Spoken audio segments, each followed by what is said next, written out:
प्रभु तोरा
आज मेरा रियाज सुबह का राग भैरव चल रहा है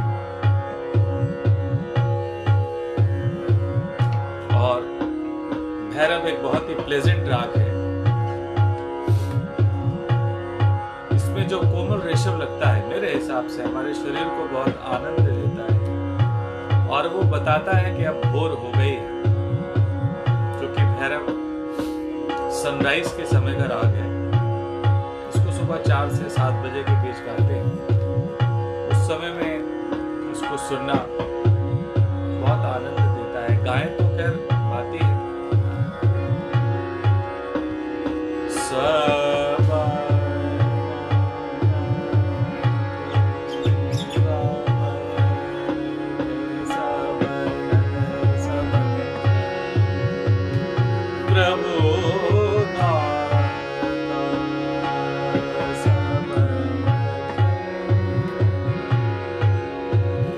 प्रभु दाता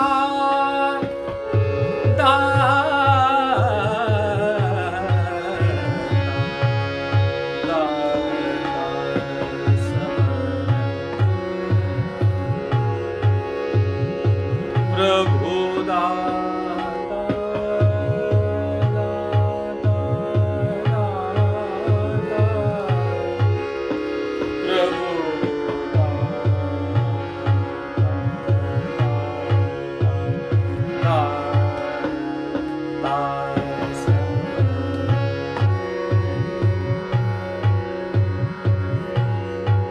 कुछ बाउंडेशंस हैं कि वो स्वर लगना चाहिए वादी संवादी के जरिए है। शास्त्र के अनुसार तो वो सही है, लेकिन एक नॉर्मल आदमी जिसको संगीत से कोई मतलब नहीं है, वो थोड़ा बहुत सीखना स्टार्ट करता है। मेरे हिसाब से उसको जैसा मन करे वैसा गाना चाहिए।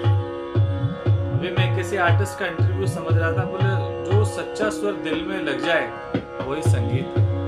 तो जब ये बड़े लोग कहते हैं तो ये बाउंडेशंस क्यों आ जाती हैं? हम जब स्टेज में गाते हैं मित्रों, कुछ जगह में गया है कि कुछ लोग सिर्फ गलती पकड़ने के लिए सुनते हैं कि फलाना इतना बड़ा आर्टिस्ट आज ये कहाँ गलती करता है। संगीत गलती करने की ही चीज है। आज अगर संगीत में सुगम संगीत आया तो वो किसी गलती की वजह से आया, ये मेरा मानना है। क्या पता भैरव में कोमल नहीं लग गया हो स्लिप होके, तो फलाना फिल्म का गाना बन गया। बेस तो उसने भैरव को ही पकड़ा था। या शुद्रे लग जाए या तिब्रमाल लग जाए, कुछ भी हो सकता है। तो ये गलती ही करने का मतलब है कि कुछ अलग रंग निकल के आता है। जब तक कि आप गलत नहीं करते वो कुछ नया रंग नहीं दे। तो संगीत आनंद से करें। मैं तो मानता हूं हर आदमी कलाकार अपने आप में बड़ा कलाकार है। चाहे वो 1 साल का सीखा हो, चाहे वो 50 साल का सीखा हो, चाहे वो 90 साल का व्यक्ति हो, कर तो संगीत रहा है ना। हमें उसे अप्रिशिएट करना चाहिए। ठीक है, उसके स्टैंडर्ड के हिसाब से रियाज के हिसाब से, लेकिन वो गा तो बहरा भी रहा है। यहाँ एक बहुत बड़ी मान्यता है कि सुगम संगीत गाने वाले क्लासिकल नहीं गा सकते और उन्हें कभी भी सुना नहीं जाता। तो ये चीजें हमें दूर करनी होंगी। ये बात आज जो मैं कर रहा हूं, परसों भी मैंने एक म्यूजिक थेरेपी पे एक वीडियो डाला, लेकिन वो किसी वजह से सेव नहीं हो पाया।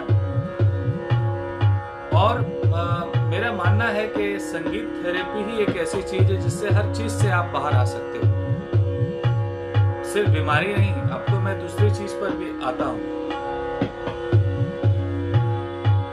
एक कलाकार, एक जानवर, एक इंसान, कोई भी हो, लिविंग थिंग, उसके मन में कहीं ना कहीं एक शंका रहती है, एक डर रहता है। वो डर किसी चीज का भी हो सकता है।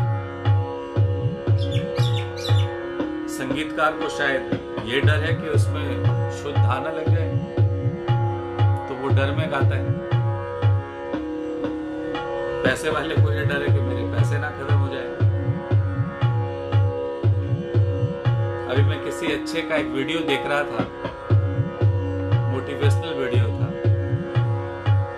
बोले आज लोग खुशी भी छुपाने के लिए डरते हैं कि उस खुशी पर भी किसी की नजर ना लग जाए, तो इसीलिए वो खुश नहीं रहते। जानबूझ के दूसरे के सामने वो दुखी एक्सप्रेस होते हैं कि मैं बहुत ही दुखी हूं, अंदर से बहुत खुश हूं। ये डर पर एक बात आई। एक मेरा स्टूडेंट था, ये सब समय के साथ समझ में आता है। डर ही कारण है जो हमें बीमारियों की तरफ खींच के ले जाता है, चाहे वो किसी चीज का डर हो। उसका ये डर था कि सर मैं पहली काली से गाता हूँ। ये वीडियो आज संगीत वालों के लिए, जो संगीत सीखते हो, मैं उनके लिए लेके आया। कॉमन पीपल शायद नहीं समझ पाए, जो संगीत थोड़ा बहुत जानते हैं वो समझ पाए। तो आज मैं डर पर बात कर रहा हूँ कि सर मैं जब सी शार्प पहली काली से मेरा स्केल है, लेकिन मैं सा जैसे पहुंचता हूँ मुझे डर लगता है कि मेरा गला कहीं क्रैक ना कर जाए। तो ये पहला डर फॉर्म अप हो गया। और उसके गुरु ने क्या सिखाया है मुझे पता नहीं, जो पहले कभी सीखा हो। अब उसका कहना है कि अब तुम ऊपर जाओगे, इतना जल्दी ऊपर मत जाओ, गला क्रैक हो सकता है, गला फट सकता है, गले में जिंदगी भर के लिए खराश आ सकती है। अब वो बेचारा स्टूडेंट वहां फंस गया। अब क्या करे, कितना वो धा तक घूमे, धा से वापस आ जाए, नी लगाए, सा कभी कभी लगा ले, फिर डरे। ये बात अभी मैं कुछ दिन पहले की आपको बता रहा हूँ, ज्यादा पुरानी बात नहीं है। वो स्टूडेंट मेरा काफी सालों पहले से भी सीखा हुआ कि सब कुछ करता हूं लेकिन फिर भी नहीं होता, समझ में नहीं आता क्या बात है, कैसे जाऊं। खूब सरगम करता हूं, अच्छे अच्छे वीडियोस देखता हूं, बहुत कोशिश किया, वॉइस थेरेपी भी की मैंने, कुछ गार्गल और ये इलाज, फिर भी नहीं जाता। मैंने एक ही शब्द कहा उससे,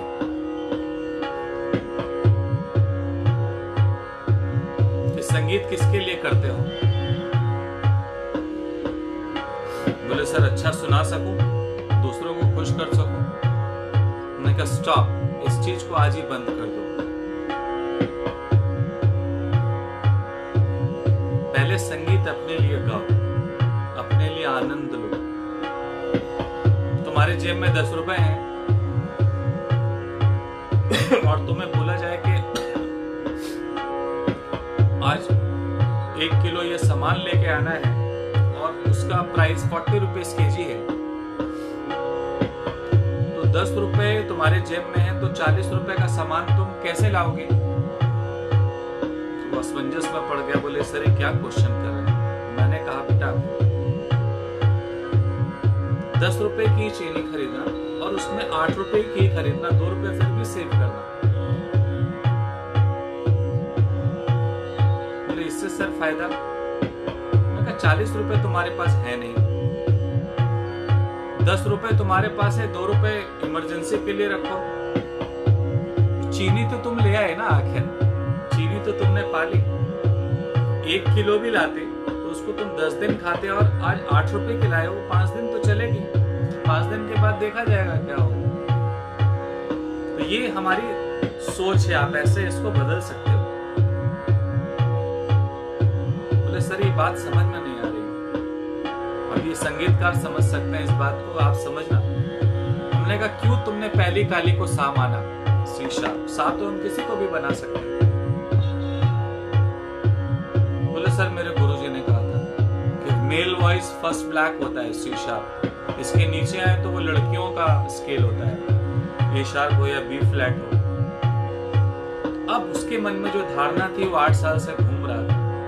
हमने कहा जो एक कॉमन ऑडियंस है वो ये नहीं सुनती कि आप ऊपर गा रहे हैं कि नीचे गा रहे हैं कि दायां गा रहे हैं कि बायां गा रहे हैं। जगजीत साहब पूरा गाना एक उन्होंने अपने स्केल में समेट के रखा, और उन्होंने लोअर ऑक्टेव से मिडिल के बीच में अपने आप को बनाया। हायर कभी उन्होंने गा सकते हैं वो, आप कभी उनका दरबारी सुने, उन्होंने ऊपर का भी बहुत अच्छा गाया तार सप्तक, लेकिन अपने आप उन्होंने फिक्स कर दिया।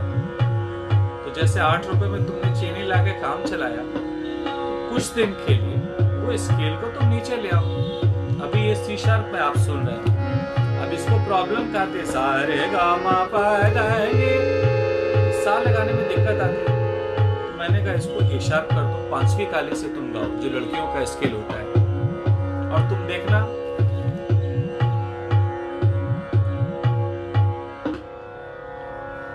और वो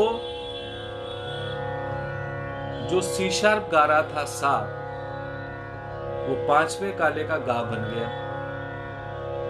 वो ऊपर के रे तक जाता था सी शार्प, तो वो मां बन गया।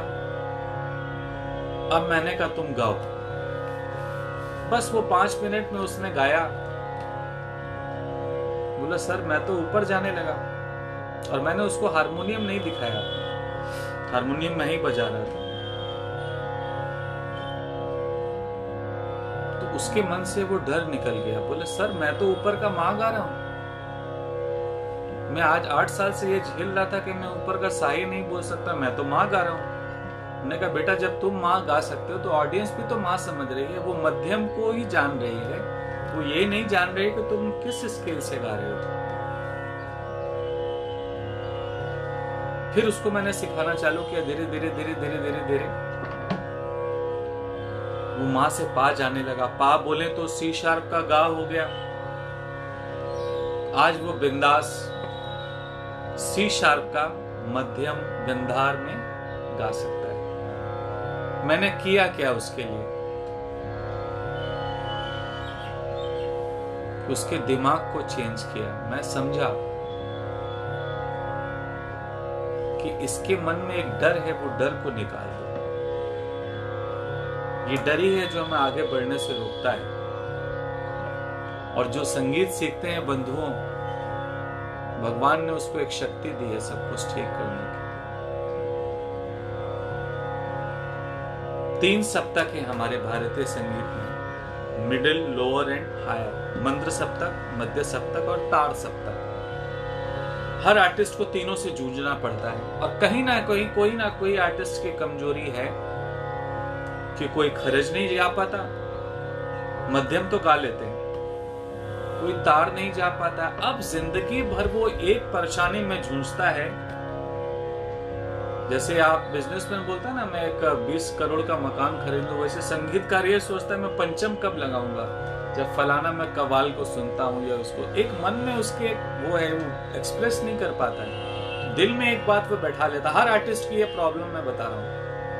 किसी का नीचे का सड़ज ना लगता हो खर्च का तो परेशान, और वो गाते गाते गाते गाते लगाने की कोशिश में उसका गाना शायद थोड़ा सा डिस्टर्ब रहता है। मैं एक ही चीज कहता हूं, गाना किसी की बपौती नहीं है, ये प्रभु की देन है। गलत भी सुर लगे तो ऊपर वाले को मानो, कान पकड़ के हम माफी तो मांग सकते हैं, लेकिन बंधुओं वो गलत ही करना हमारे लिए सीख है। जब तक हम गलती नहीं करेंगे हम कोई अच्छा काम नहीं कर सकते। इसी प्रकार हर आर्टिस्ट को शास्त्रीय संगीत सीखना चाहिए। कुछ लोग तो ये भ्रम बना दिया है कि शास्त्रीय संगीत सबके बस की बात नहीं है। कोई स्टूडेंट मेरे पास आते हैं तो वो सीधा बोलता है कि मैं फलाना सीखना चाहता हूँ, मैं भजन सीखना चाहता हूँ। तो मैं बोला सीखो, मैं शास्त्रीय संगीत के लिए कभी उसको इनकरेज नहीं करता। मैं बोले तुम मत सीखो, लेकिन मैं फिल्म के गानों के जरिए, वो भोजपुरी गानों के जरिए मैं उस राग को सामने ले आता हूँ उसके।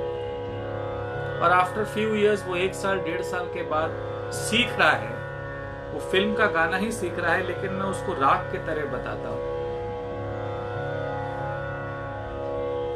अब ये मेरा कुछ वीडियो सुन के लोग बोलेंगे तो कुछ है ऐसे जो मुझे बचपन से जानते हैं, अरे ये तो आजकल बड़ी बड़ी बातें करने लगा। तो प्रभु का जो आशीर्वाद है वो छोटे बच्चे से भी निकलवा सकता है। ये डर का जो चैप्टर मेरे को तब समझ में आया जब परसों मैंने अनुपम खेर साहब का आपकी अदालत देखा। तो मैंने उसको म्यूजिक से कंपेयर कर लिया और फिर मुझे वो स्टूडेंट की याद आ गई। आपने शायद वो एपिसोड देखा हो, परसों में मैंने बात की इस बारे में। उन्हें फेशियल पैरालिटिक थोड़ा सा अटैक आया, मुंह टेढ़ा हो गया था, तो डॉक्टर ने बोला 2 महीने बेड रेस्ट करो। और अनुपम खेर साहब ने कहा कि 2 महीने तो बहुत होते, मेरी फिल्म की शूटिंग चल रही है। उन्होंने वो एक्टिंग करके बताया, वो महान कलाकार हैं। आप वो एपिसोड यूट्यूब पे भी देख सकते हैं। उन्होंने बड़ी अच्छी बात दी। तो डॉक्टर से मिलके वो जब गाड़ी में जा रहे थे तो उनके मन में एक बात है कि आज 2 महीने के लिए अगर मैं बेड पे चला गया तो कभी शायद उठ ना पाऊं। इसलिए वो फिल्म की शूटिंग में गए, डायरेक्टर को बोला और उन्होंने बोला कि मेरे को ऐसा प्रॉब्लम है, लेकिन मैं शूट रोकूंगा नहीं। अगर आप चाहते हो तो मेरे को शूटिंग करना अलाउ करो, आज हम काम करेंगे। और उन्होंने उस डर को आगे बढ़ा दिया, उस डर को मात दे देनी है। अब वो डर हर चीज का डर है। किसान को फसल का डर है, पैसे वालों को पैसे जाने का डर है। आजकल सबसे बड़ा डर शरीर का है। जब हम किसी को सुनते हैं फलाने को बीमारी है, तो मेरे को तो नहीं हो जाएगी, बात घूम फिर के यहाँ आती है। और पूरा दिन वो शायद उस डर से निकलने में 3-4 दिन लग जाते हैं उसे। तो उस डर को भगाने के लिए ये नीचे स्तर से हमें काम करना है। जो संगीतकार हैं वो पहले तो इस डर से बाहर आ जाएं कि मैं ऊपर या नीचे। संगीत आप कहीं भी गाओ, अच्छा साफ संगीत, सुथरा संगीत गाओ, सुर सही लगे, राग में वादी संवादी सबका ध्यान रखना है। लेकिन स्केल फैक्टर नहीं है कि मुझे पंचमी लगाना है तो ही मुझे लोग मानेंगे। पहली बात तो आप ये जानो कि संगीत अपने लिए सीखो। ये बात मुझे बहुत सालों के बाद समझ में आई कि संगीत जब तक कि आप अपने लिए नहीं करोगे, लोग तो एक माध्यम है। आज लोग सुन रहे हैं, कल वही लोग आपको इग्नोर करेंगे, वही आपको पसंद भी नहीं करेंगे। प्रमाण है, आज जितने बड़े बड़े आर्टिस्ट हैं आज खाली बैठे हैं, उनके पास काम नहीं है। क्या है वो? क्योंकि ये तो कभी चैप्टर, नए लोग आते जाएंगे, पुराने बैठते जाएंगे, लेकिन वो पुरानों को ये नहीं समझ लेना है कि हम खत्म हो गए। तो आप अपने लिए जीना चालू करो। 40 साल 45 साल तक हर आर्टिस्ट खूब काम करता है, लेकिन एक शरीर तो थक जाता है ना, उसका शरीर। अपने लिए काम करो। मेरे गुरु रविंद्र जैन जी, मैं उनके साथ बहुत रहा, इतने महान संगीतकार। वो आखिरी समय भी काम करते करते गए। मैं उनके साथ कभी होटल में रहता था तो एक ही बात बोलते थे, बेटा जब तक शरीर है काम करना है। मैंने उनसे सीख लिया। वो काम दूसरे के लिए नहीं करते थे, वो अपने लिए काम करते थे। मुझे खुद को सेटिस्फाइड करना है, मुझे खुद के लिए संगीत करना है। दूसरे सुने न सुने उनको कोई मतलब ही फर्क ही नहीं पड़ता। तो शायद वो इतनी पॉजिटिव लाइफ जितनी भी जिए, उसका कारण तो वो संगीत था और ये सोच थी उनके अंदर। वो डरते नहीं थे कभी, वो डर था ही नहीं उनके अंदर। कुछ भी बना देते थे, कुछ भी कर देते थे, बिंदास लाइफ जीते थे। तो हम शायद ऐसे ऐसे लोगों को, ये हर आर्टिस्ट की ऐसे ऐसी कुछ खूबियां होती हैं। क्या रफ़ी साहब की भी खूबी रही हो, मुकेश साहब की भी रही हो, बड़े बड़े जो संगीतकार हैं उनकी भी रही हो, हमें उनकी खूबियों को, बिस्मिल्लाह खां साहब इतने बड़े कलाकार, भारत के इतने प्रतिष्ठित कलाकार, शहनाई को जिन्होंने रूप दिया, लेकिन वो अपने आनंद के लिए शहनाई बजाते थे। वो यही कहते थे, वो छोटे से घर में ही रहे बनारस में। तो ऐसे भी आर्टिस्ट हैं जो सादगी से पूरी जिंदगी गुजार देते हैं। वो क्यों? कि वो अपने लिए संगीत करते हैं, उनको दूसरों से मतलब नहीं। दूसरे तो आनंद लेते हैं, जब आप अपने लिए करोगे तो आपको आगे ये फर्क नहीं पड़ेगा कोई सुन रहा हो या नहीं सुन रहा हो, मुझे इससे फर्क नहीं पड़ता। ये आपको आगे के लिए स्ट्रांग बनाएगा। किसी भी फील्ड में आदमी हो, अपना काम उसे नहीं रोकना चाहिए। हो सकता है उसके पास काम ना हो तो खुद क्रिएटिव कुछ वर्क करे, कुछ करे, तो आप देखोगे आपको एक स्टैमिना मिलेगा, आप एक पॉजिटिव लाइफ जी सकते हो। ये बात आज जो मैं वीडियो डाल रहा हूं, ये संगीत वालों के लिए। तो उस बच्चे का मैंने डर निकाल दिया।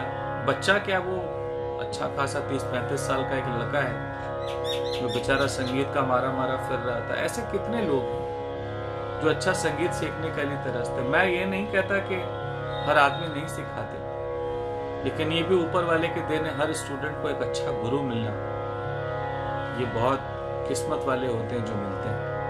ऐसे गुरु मैं उसमें से एक हूं। और वो एक समय के बाद फिर आपको समझ में आता है कि मैं जो कर रहा हूं वो सही है कि गलत है। मैं तो ऐसे सुगम संगीत ही गाता हूं मैं, लेकिन फिर भी मुझे कुछ लोग आज भी इग्नोर करते हैं कि क्लासिकल तुम्हारी बस की चीज नहीं है, आपके मुंह से अच्छा नहीं लगता, लाइट जैसा लगता है सुनने से। अरे तुम्हारे लिए वो लाइट है ना, मुझे क्या मतलब है। मैं तो आनंद ले रहा हूं, हर सुबह गाता हूं। मैंने अपने गुरुजी से जितना सीखा है, जितना उन्होंने मुझे बताया, मैं उतना करता हूं और उतना मैं खुद आनंद लेता हूं। तुम्हें आनंद आता हो तो तुम लो, तो मुझसे क्या मतलब। आप मेरे लिए कुछ भी बोलो, मुझे फर्क नहीं पड़ता। लेकिन आज लोगों को दूसरे से लोग बढ़ाई लेना चाहते हैं। एक बड़ा अच्छा चैप्टर क्या बोलता हूं मैं, इसको बनाऊंगा कि एक ये मेरे जान पहचान वाले की बात बता रहा हूं, मैं नाम नहीं लूंगा। उसने कभी बोला कि यार गाड़ी तुम्हारी जो ली है बहुत जबरदस्त है। सुबह उठ के उसके घर के सामने वो गाड़ी खड़ी रहती थी। चूंकि उसके मकान में पार्किंग है तो उसको तो गाड़ी दिखेगी नहीं ना। तो वो सुबह उठ के चाय का प्याला ले और वो सामने खड़ा हो जाए। वो गाड़ी शायद 20-25 लाख की होगी, मुझे नहीं पता।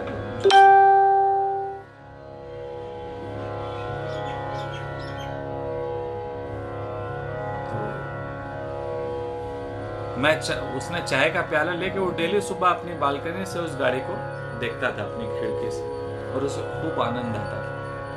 उसको लगता था ये मेरी ही गाड़ी। एक दिन वो उससे मिला जिसकी गाड़ी थी, वो उसके सामने रहते थे। बोले यार तुम्हारी गाड़ी बहुत खूबसूरत है। बोले क्यों, क्या है इस गाड़ी में, मुझे तो ऐसा नहीं लगता। क्योंकि उसको मतलब ही नहीं था ना। बोला मैं तुम्हें थैंक्स देता हूं कि तुम्हें इतनी अच्छी गाड़ी ली तो तुमने है, लेकिन आनंद मैं लेता हूं इसका। बोले यार क्या बोल रहे हो, कुछ समझ में नहीं आ रही बात। बोले देखो तुम इतनी अच्छी गाड़ी लिए, तुम्हारा इतना अच्छा घर है, लेकिन उसका आनंद हम लेते हैं। शायद जिस घर में आप रहते हो, आपने इतना सुंदर मकान बनाया हो, आप उसका आनंद नहीं लेते। बाहर वाला तो वो नजरिया आप पलट दो। उनका नजरिया पॉजिटिव था कि वो गाड़ी देख के ही मुझे अच्छा लगता है। वो ये नहीं चाहता था कि मुझे भी वो गाड़ी चाहिए, क्योंकि उसके जेब में 20 रुपए नहीं और 100 रुपए का सामान क्यों लेने का सोचे। तो अपने माइंड को उसने कहा हम देख के ही खुश रहे, अच्छे मकान देख के ही खुश रहे। तो उसने बोला यार तुमने कितनी बड़ी बात बोल दी, मैं उस गाड़ी में बैठता हूँ, मैं तो खुद आनंद ही नहीं लेता हूँ, तो ये तो लोग आनंद लेते हैं। जिस मकान में मैं रहता हूं, मैं उतना करोड़ों रुपया खर्चा किया इस पे। तो आनंद हम तो ले रहे हैं, लेकिन इससे ज्यादा आनंद आप ले सकते हो उसको बाहर से लेके। वैसे ही संगीत। तो मैंने इस पर काफी, क्योंकि मैं म्यूजिक थेरेपी से आगे बढ़ रहा हूं, ऐसी ऐसी सोच उसमें चैप्टर आते हैं, कहीं हम फंस जाते हैं, तो हमें ये लगता है कि ये बहुत अच्छी चीज ऊपर वाले ने दी है कि हम अपने आप को, ये संगीतकार जल्दी इससे बाहर आ सकता है। एक समय के बाद सब अकेलापन महसूस करेंगे, ये तो पक्का है, चाहे वो बिजनेस में हो, चाहे वो रिटायर्ड लाइफ हो, चाहे वो संगीतकार हो। एक समय आएगा जो आपको लोग पसंद करते हैं वो शायद आपको पसंद ना करे। तो शुरू से आप ये मन में बना के चलो कि मुझे अपने लिए संगीत करना है, तो कभी आपके मन में ये प्रॉब्लम आएगी नहीं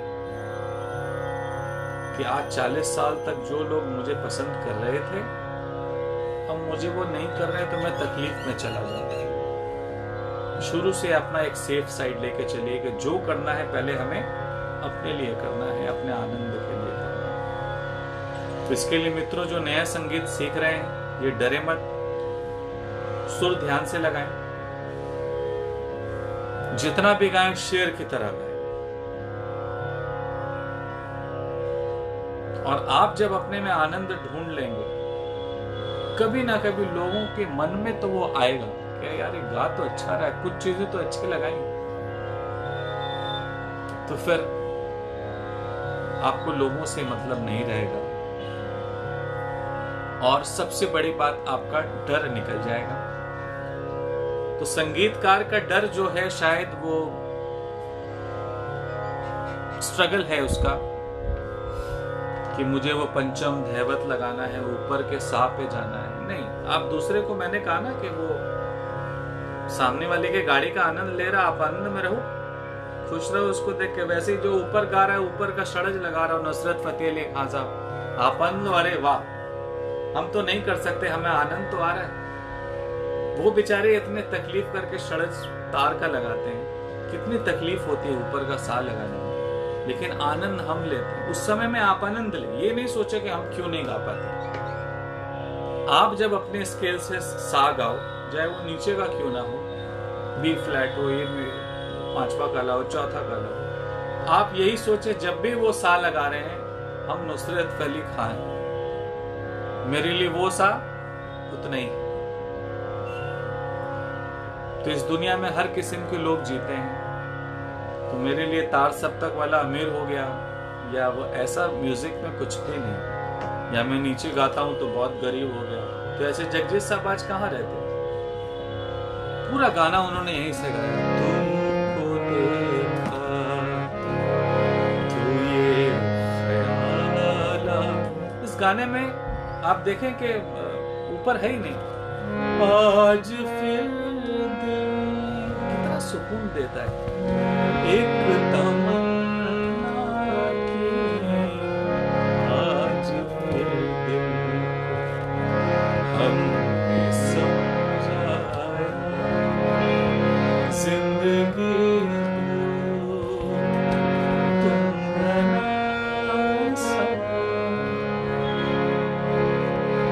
होठों से छुओ मेरा भी कर दो,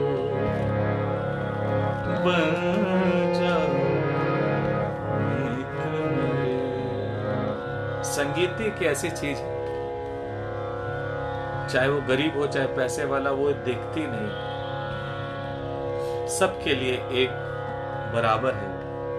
आनंद जो है उसको कभी तोला नहीं जा सकता कि अमीर का आनंद ऐसा होगा, गरीब का आनंद ऐसा होगा, मिडिल क्लास वाला नहीं।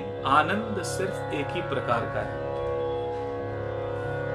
जैसे भूख एक प्रकार की है, प्यास एक प्रकार की है। वो अमीर को भी जो प्यास लगती है ना, तो वो प्यास गरीब को भी वैसे ही महसूस होती है। उसमें कोई डिफरेंट नहीं है कि अमीरों की प्यास तो बुझाने का तरीका अलग हो सकता है। हम पानी से बुझाएं, वो मिनरल वाटर से बुझाएं, लेकिन बुझाने का तरीका तो वो पानी है ना।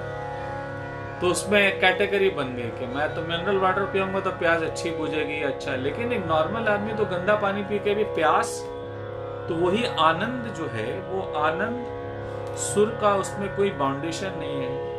हर तबके के लोगों के लिए आनंद एक ही है। इसलिए संगीत सबको एक सीढ़ी पे लाके खड़ा कर देता है। इसमें कोई उतार चढ़ाव, चाहे वो गाने वाला हो चाहे ऑडियंस क्यों ना हो।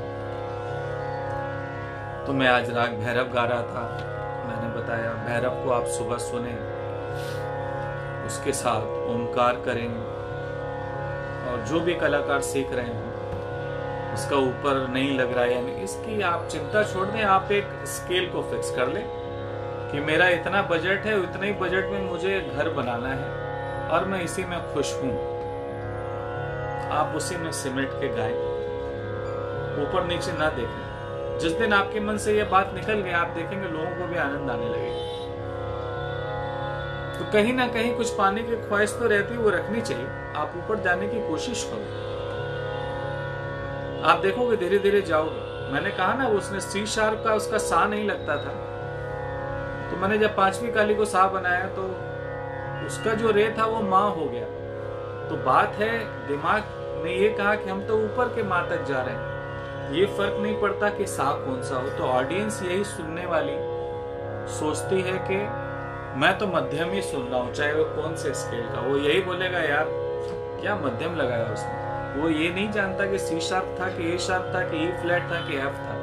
कि कुछ लोग संगीत वाले जानते हैं।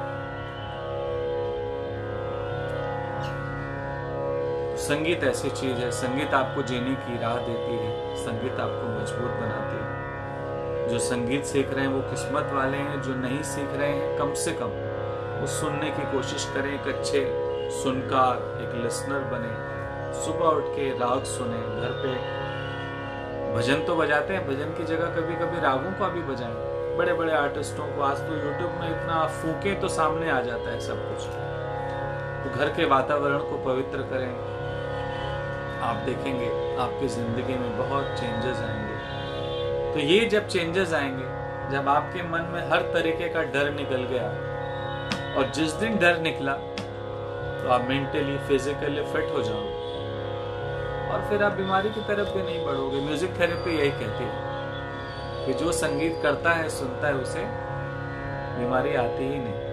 और कभी आ भी जाए तो गाने वाले गा के ठीक करें, सुनने वाले सुन के ठीक करें।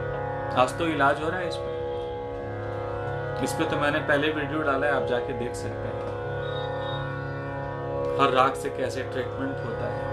बहुत लोगों का नहीं मानना है, लेकिन ऐसे भी कुछ लोग हैं जो नहीं मानते हैं, तो उनकी अपनी प्रॉब्लम है। हर आदमी दुनिया में संभव नहीं कि हम जो सोचें। आज मेरी जो सोच है, हो सकता है आपकी वो सोच टली ना करे।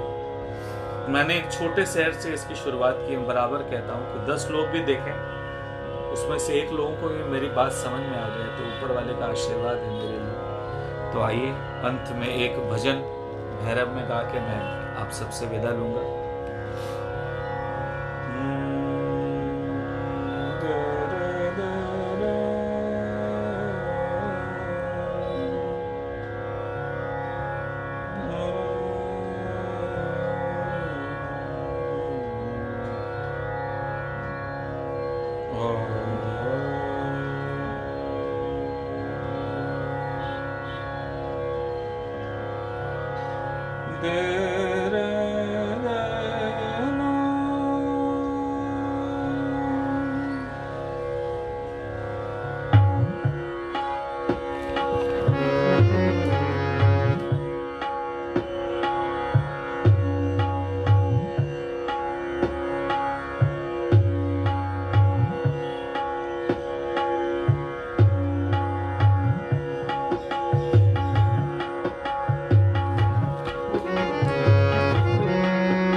मन लागो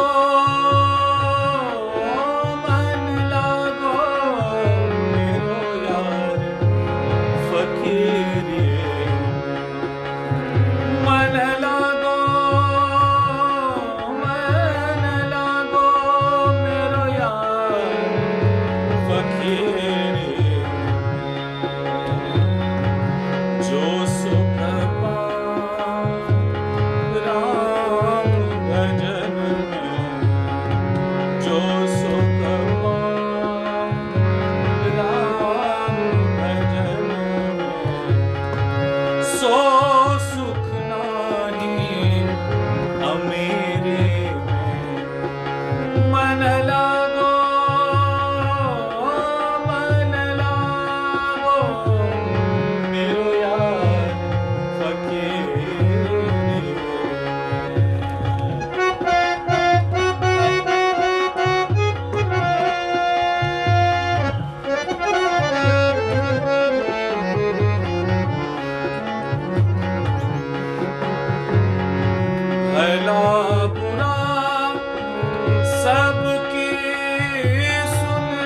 मन लागो मेरो यार फकीर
खाक मिलेगा, खाक मिलेगा, खाक मिलेगा, खाक मिलेगा, कहाँ फिरत मगरूरी में कहे कबीर सुनो भाई साधो,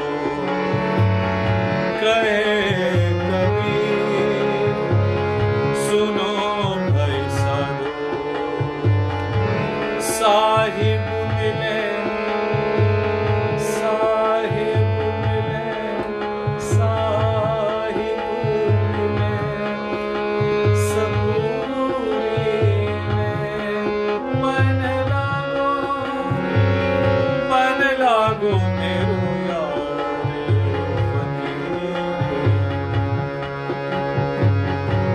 जो सुख राम भजन में, जो सुख राम भजन में, सो सुख नाही, सो सुख नाही अमेरे में मन मेरो यार। अब ये जो कंपोजिशन है, ये मित्रों मैं कोई सोच के नहीं गा रहा हूं, क्योंकि मुझे इस भजन के शब्द अच्छे लगते हैं। तो जो भी राग गाता हूं मैं, वो बनती चली जाती है। मुझे पता नहीं है कौन बनवाता है। अब मैं इसे अपना बोलूं कि मैं बनाता हूं, नहीं, ये मैं है ही नहीं। संगीत में किसी चीज में मैं नहीं होना चाहिए। मैं इससे पहले भी ये मन लागो, मैंने मन लागो कितनी तरीके से गाया। मैंने एक भजन भी रिकॉर्ड किया है, इसमें एक टीवी के चैनल पे आता है। तो संगीत ऐसी चीज है, खाना आप जैसे बनाते हो ना, बनता चला जाता है। एक मेरी गजल की एल्बम है, क्या होती है गजल, उसमें एक मैंने ऐसे ही अपनी वाइफ को बोला, कविता को, एक ऐसी वो लिखी, उसने सारी गजलें लिखी हैं, गाई भी, वो भी बहुत उच्च कोटि की कलाकार है। गुनगुनाते रहे हम, गजल बनती चली गई। लिखने वाला लिखता चला गया, रोटी बनाने वाला रोटी बनाता चला गया, सब्जी वाला सब्जी बनाता चला गया। तो क्या आप ये सोच कर डालते हो कि आज मैं, लेकिन हर दिन जो आप आलू की सब्जी बनाते हो, लेकिन हर दिन आप कुछ उसमें कुछ नया करते हो। होता तो आलू है तो वही 12 स्वर, लेकिन उसको रागों में पिरो दिया जाता है और फिर हम ऊपर वाले पे छोड़ देते हैं कि कुछ भी बनो। ये आप शाम को पूछेंगे मैंने क्या गाया, तो मुझे याद ही नहीं होगा। कितने लोग बोलते सर आपने वो गाया था, मुझे तो मैं बना रहा हूं ऐसे। ये ऊपर वाले रास्ते दिखा रहा है, मुझे नहीं पता, ये ऊपर वाले की देन है। यही संगीत है। जो भी संगीत सीख रहा है, कर रहा है, ऐसे सीखो कि ऊपर वाला आपके अंदर बैठा है, जो आपको गवाता है, जो आपको, आप बात भी तो करते हो ना, आज आप किसी एक चैप्टर पे बात करो और उसी चैप्टर पे कल बात करो, देखो दोनों में डिफरेंस होगा। तो संगीत भी ऐसा ही है, आज हम भजन गए ऐसा, कल गए ऐसा, वो फिक्स नहीं होना चाहिए। फिक्स हो गया तो वो फिर फिल्म के गाने हैं। तो शास्त्रीय संगीत हमारा इतना पावरफुल है, उसमें इतना कुछ आप कर सकते हो, इतना स्कोप है जो आनंद की अनुभूति देता है। मन लागो मेरो यार फकीरी, जो सुख पाए राम भजन में, जो सुख पाए राम भजन सो सुख नाही अमीरी में मन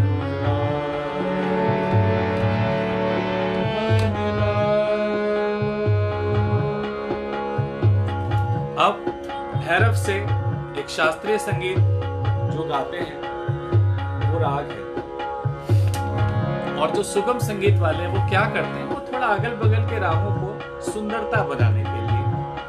तो ये सुगम संगीत हो गया। अब मैं भैरव से कुछ चेंज करूंगा, और इसमें ऊपर वाले के देने क्या होता है मुझे भी पता नहीं, देखते हैं। बेस वही रहेगा। तो जो लोग सीखते हैं वो कोशिश करें एक लाइन को कंपोज कर लें, उस लाइन को याद रखें। जैसे मैंने ये याद रखा, मन लागो मेरो यार फकीर। आपको ये पता है कि घर का रास्ता मेरा इतना है, अब इसके बाद आप किसी बाजार में घूम के आओ, उस रास्ते को याद रखना। किसी भी शहर में आप जब नए शहर में जाते हो, एक होटल में ठहरे हो, लेकिन आप घूमने तो जाओगे ना, तो एक आपके दिमाग में एक चीज बैठ जाती है, अरे ये गली है, यहाँ पे एक दुकान है, ये 4 कदम पे होटल का दरवाजा आ जाएगा। वो इतनी दिमाग आपके दिमाग में स्टोर हो गई। तो वैसे अब हम कहीं भी घूम के आए, बस हम पहुंचेंगे ये एड्रेस, अब यहाँ पहुंचेंगे, ऑटो वाले को भी वो बोलते रिक्शा यहीं रुक जा, अब यहाँ से हम खुद चले जाएंगे।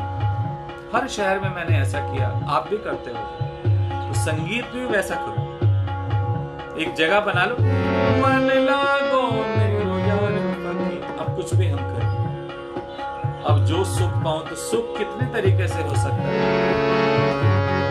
इसके पहले जो मैंने गाया वो प्योरली भैरव में था, अब मैं थोड़ा चेंज करता हूं, देखता हूं क्या होता है।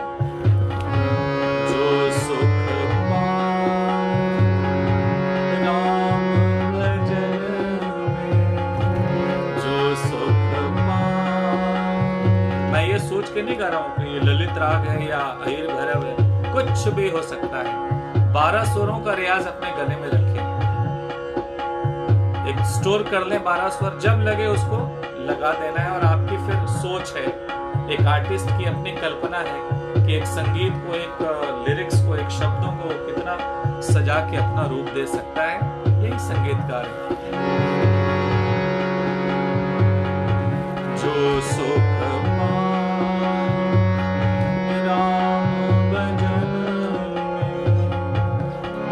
सो सुख नाही अमीरी में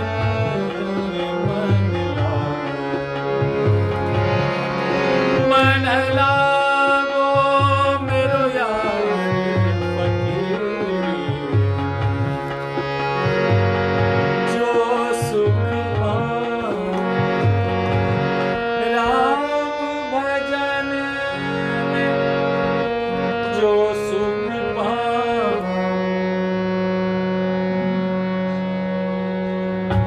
राम भजन में सो सुख नाही अमीरी में मन लागो, मन लागो। जो सुख पाए राम भजन में सो सुख नाही अमीरी में मन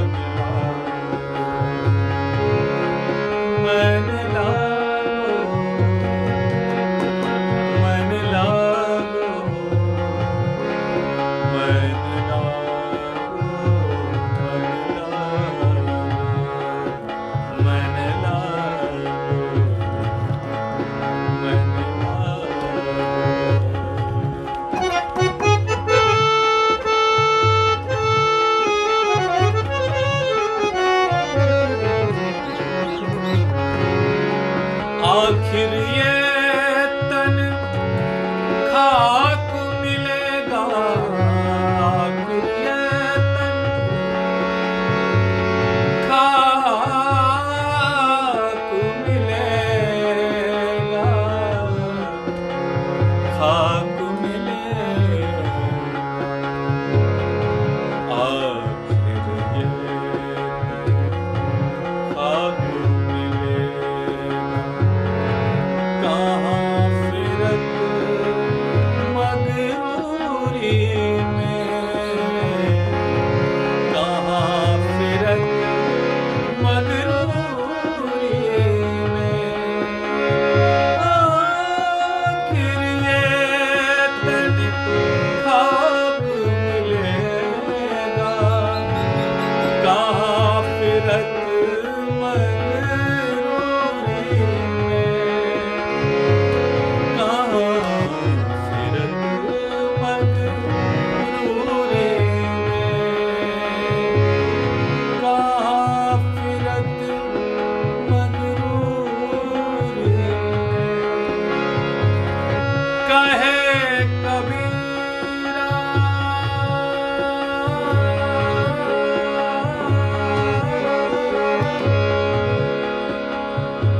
कहे कबीरा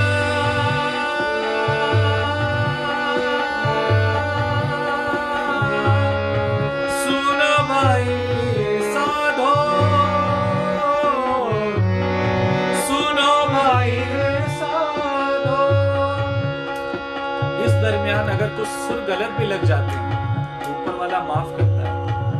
ये कुछ कल्पना करके वो उस दृश्य को बना रहा है तो उसकी सुंदरता है। कहे कबीरा सुनो भाई साधो कहे कबीरा सुनो भाई साधो कहे कबीरा सुनो भाई साधो सुनो भाई साधो सुनो भाई साधो कहत कबीरा सुनो भाई साधो साहिब मिले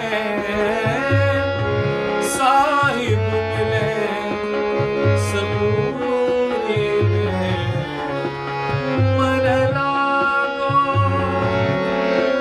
लागो मेरो यार फकीर जो सुख पाओ राम भजन में। कैसी कैसी चीजें आती हैं जो सुख पाओ राम भजन में। सागा मापा गामा कैसा नहीं जमाने सागा मापा गामा गामा पा गामा गामा गामा जो सुख पाओ राम भजन सो सुख नाही अमीरी में मन लागो मेरो यार फकीरी फकीरी फकीरी फकीरी फकीरी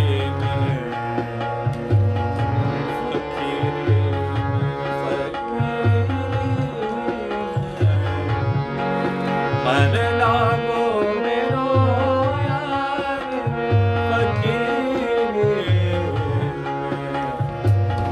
फकीरी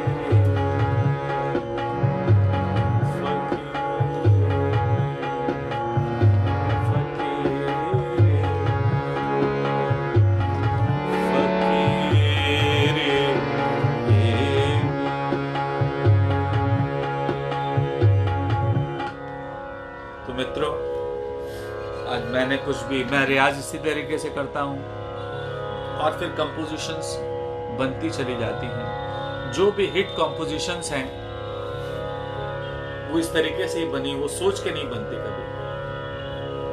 आप कुछ भी जब कल्पना करोगे शायद वैसा ना बने, लेकिन वो उस आधार पे कुछ और बन जाता है और उससे अच्छा बनता है।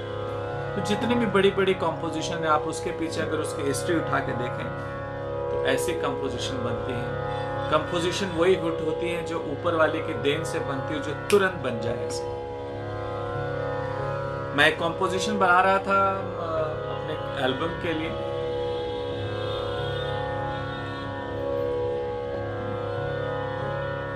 बनी नहीं, लेके बैठा रहा इस राग में, उस राग में, यमन में, भीम पलासी में, इसमें। तो मैंने कहा अरे हो क्या रहा है। तो वो गजल मेरी एल्बम का ही वो गाना था, उसका टाइटल था गजल का, वो क्या होती है गजल, मैंने उस एल्बम का नाम रखा। और मैं एक दिन बैठा, क्या होती है ये गजल, मैं गा रहा था, कैसी ये भलाई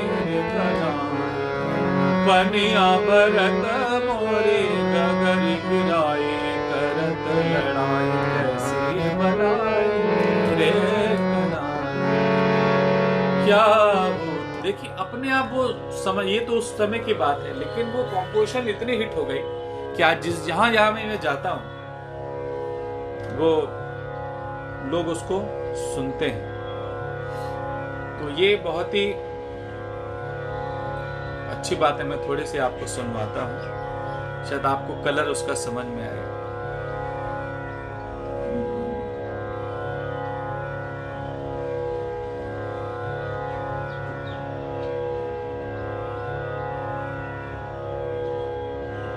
आप इसे गाना.com और हंगामा म्यूजिक, बहुत सारे हैं जो saban.com, आप जाके उस पर सुन सकते हैं।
कभी कुछ खोजो तो वो चीज़ मिलती नहीं। ये मैं इसलिए सुनाना चाहूँ, जो म्यूजिशियन, जो नई अपकम जनरेशन जो कंपोजिशन करना चाहते हैं, वो उनको थोड़ा सा, मैं अपने स्टूडेंट को भी ये चीज़ कराता हूँ। मैं उनको बोलता हूँ कि आप बनाने की कोशिश करो, तभी तो वो जानेंगे और करेंगे ना। और संगीत बांटने की चीज़ है, इसको अपने तक सीमित नहीं रखना चाहिए। तो मैंने जैसे कोशिश की है, मैं वैसे आपको बताता हूँ, आप भी उसको वैसे करो। यूट्यूब में भी आप जाके सर्च कर सकते हैं। ये वीनस से रिलीज हुआ था एल्बम मेरा ये।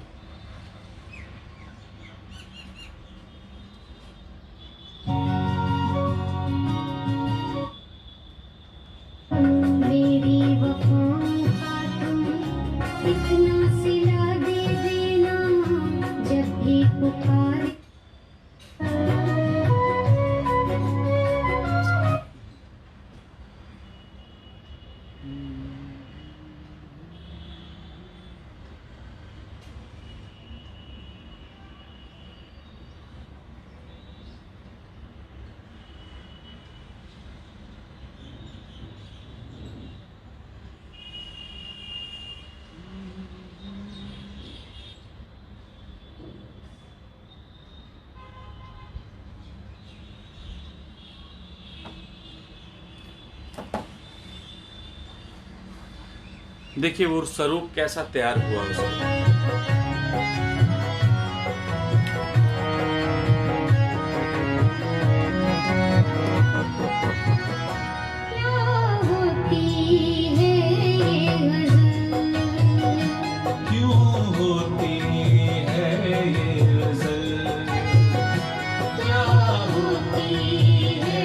अब ये भैरवी में है, क्या होती है ये गजल, कभी यमन में क्या होती है तरीके से बनाया, लेकिन वो एक समय था कि जब वो बन गया और इसको बनाने में मुझे शायद 2 से 3 मिनट लगे। और अच्छी कंपोजिशन वही होती है जो आप बिना सोचे बनाएं, और आज आप बैठें, आपके मन में कुछ आए, चाहे वो धुन ही आ जाए, और धुन आ जाए तो धुन पर आप लिरिक्स लिखवा लो, लेकिन उससे ज़्यादा होता है कि लिरिक्स पहले हो तो आप उसको अच्छा अंजाम दे सकते हो। और फिर जब कंपोजिशन बन के आती है तो फिर वो अरेंजर के हाथ में जाती है। और अरेंजर कश्यप भाई जो वोरा, हमारे कश्यप वोरा मुंबई में है, उनको मैंने भेजा, उन्होंने इतना खूबसूरत इसका स्वरूप दिया। और मित्रों, हर का श्रेय सबको देना चाहिए। मेरी वाइफ ने इतना अच्छा लिखा, कश्यप जी ने इतना अच्छा, और ये टीम वर्क होता है। उन्होंने अरेंज किया, कविता जी ने अच्छा गाया, मैंने भी अच्छा गाया, और सब मिल के फिर उसका रिजल्ट एक बन के, फिर आप अकेले नहीं करते। एक चीज़ आपने बनाई, एक मकान एक आदमी से नहीं बन सकता, उसमें 150 लोगों का हाथ लगता है, तभी वो खूब। संगीत भी वैसी चीज़, आपको 2-3 गुरुओं के पास जाना ही पड़ेगा अलग अलग ढंग से सीखने के लिए। फिर देखिए, अकेले का काम नहीं, फिर आपको जिस लाइन में जाना है उसकी खोज करनी है, ये करना, तब एक स्वरूप बन के सामने तैयार आता है। 2 मिनट में इसको सुन के फिर आपसे विदा लूँगा। आज का बहुत मज़ा आया मुझे डिबेट करने में। ये बात कहाँ से कहाँ निकल के कहाँ चली गई, मैंने सोचा भी नहीं था कि ये गज़ल मैं आपको सुनाऊँगा या ऐसी कॉम्पोजिशन बनती है। बात उस स्टूडेंट पर आई, और मैंने डर के ऊपर वो एक किया कि स्केल की प्रॉब्लम आप कैसे ठीक कर सकते हैं।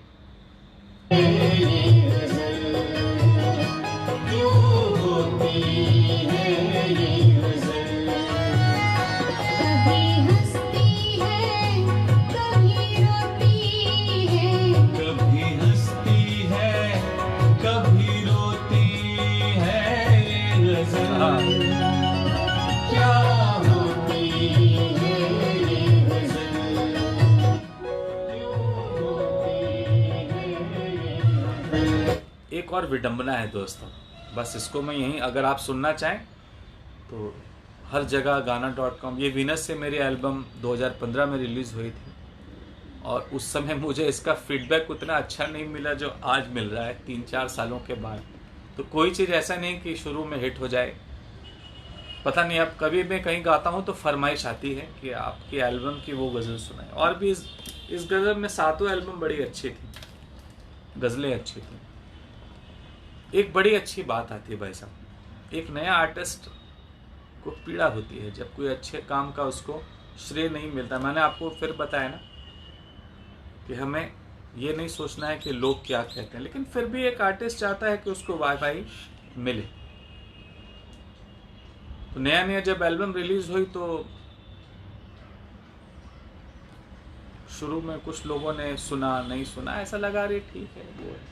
तो मुझे भी बड़ा ख़राब लगा कि कितनी मेहनत करके इंसान फिल्म, एक गाना, कुछ भी बनाता है और 2 सेकंड में लोग उसके बारे में ऐसा बोल देते हैं, तो वहाँ तकलीफ़ होती है। ऐसा नहीं करना चाहिए। संगीत संगीत है। यही अगर एल्बम किसी बड़े आर्टिस्ट ने गाई होती, या आप एक गली के कोई सीखने वाले हो, छोटे आर्टिस्ट हो, आपकी कंपोजिशन इतनी पावरफुल है, तो फिर आप क्या करते? वो हिट नहीं होती। अगर वही कंपोजिशन किसी बड़े आर्टिस्ट ने गाई होती तो करोड़ों व्यूअर्स हो जाते, उसके पसंद करते। तो ये हमारे देश का, इसको क्या बोलेंगे, ये तो बड़ी अजीब सी चीज़ है कि इसको कैसे आगे लाएं। एक छोटे शहर का आदमी भी इतना बड़ा काम कर सकता है जो उसके पैरेलल में जाके करता है, लेकिन फ़र्क यही होता है कि नाम और जितने व्यूज़ हैं। मैं चाहता हूँ कि आर्टिस्टों, संगीत में कोई नाम नहीं होता है, संगीतकार, सब संगीतज्ञ, सब एक ही नज़र से देखे जाने चाहिए। चाहे वो ABCD जानता हो, चाहे नहीं जानता हो, चाहे वो 1 साल का सीखा हो, चाहे वो 90 साल का सीखा हो, संगीतकार है। हमें उसके संगीत को सुनना चाहिए, उसकी बुराइयों को माफ़ करना चाहिए, उसकी अच्छाइयों को पकड़ के आप हमें कुछ सीखना चाहिए और उसे दाद देनी चाहिए, उसे आशीर्वाद देना चाहिए, उसे वाहवाही देनी चाहिए। इससे हमारा संगीत और खिलेगा। तो इन्हीं शब्दों के साथ मित्रों, मुझे आज बहुत अच्छा लगा आपसे बात करके, और ये वीडियो आपको पसंद आई। ये वीडियो उनके लिए है, मैंने बनाया जो संगीत सीख रहे हैं, जो कंपोजिशन थोड़ी बनाना चाहते हैं, और आप भी इसको आगे शेयर करो और लोगों को फ़ायदा हो।